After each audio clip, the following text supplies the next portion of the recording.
Now, nothing is impossible, but when it comes to gaining fat, it's actually pretty hard to gain a pound of fat overnight. And in this video, I want to explain why that is the case. Hello, welcome back to my channel. My name is Jody and I help you change your beliefs so you can change your body, your health, and your life. This video, I want to discuss some numbers, very simplified, so that you can kind of see that it's more difficult than you might think to gain a pound of fat overnight. I know it's very common to feel guilty and feel really down on yourself if you overeat one day because you feel like it's ruined your fat loss progress or that you've gained weight as a result. And when you see the scales spike up the next day, it can be very disheartening. I hope this video kind of eases any concerns you have around gaining fat overnight because, as I said before, it's actually really hard to gain a pound of fat overnight. So one of the main functions of fat in your body is to store energy.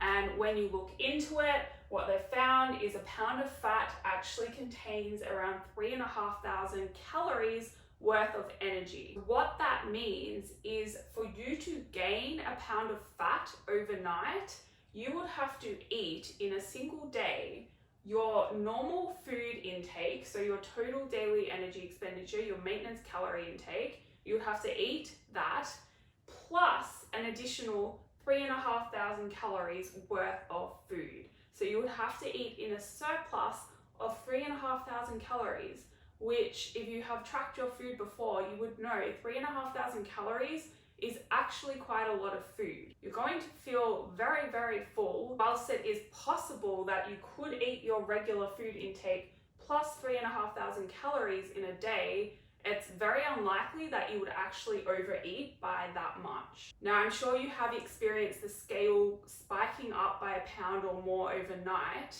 and that is because the scale reflects your body weight, and your body weight is a reflection of so much more than just fat. And gaining fat or losing fat is only one tiny thing that can cause your body weight to change. So for example, say you go out for dinner one night, most likely you're going to eat a meal that has a lot more carbs in it than what you would regularly eat. You should expect the scale to go up the next day because when you eat more carbs than what you're used to, your body stores that as glycogen, and when your body stores glycogen, it also stores water with that.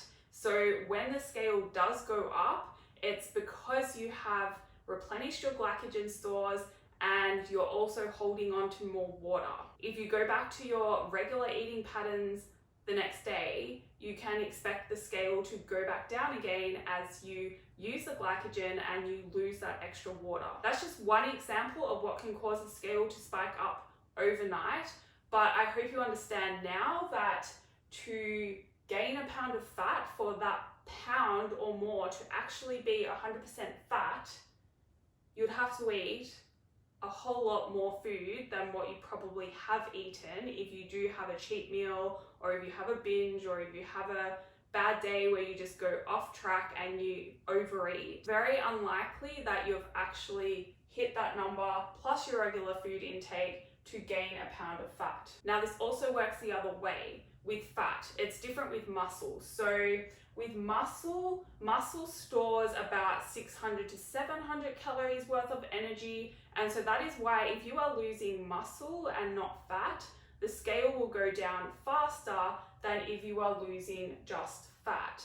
And usually you lose a combination of body fat and muscle when you're eating in a calorie deficit. But if you were to lose 100% fat, you need to eat in a deficit of 3,500 calories. So to lose that much fat in a single day, you're going to have to do a whole lot of exercise and you're pretty much not going to be able to eat. That is part of the reason why fat loss, if you are losing mostly fat, it happens so slowly, which is actually a good thing. Like slow downward trends on the scale is a good sign that you are losing mostly body fat. If the scale is going down quickly, it is more of a sign that you're losing body fat and more muscle mass. Fat loss is slow no matter what you do because that's quite a lot of energy that you have to use up in order to lose that pound of fat. Hopefully now you understand that fat loss is slow and so slow.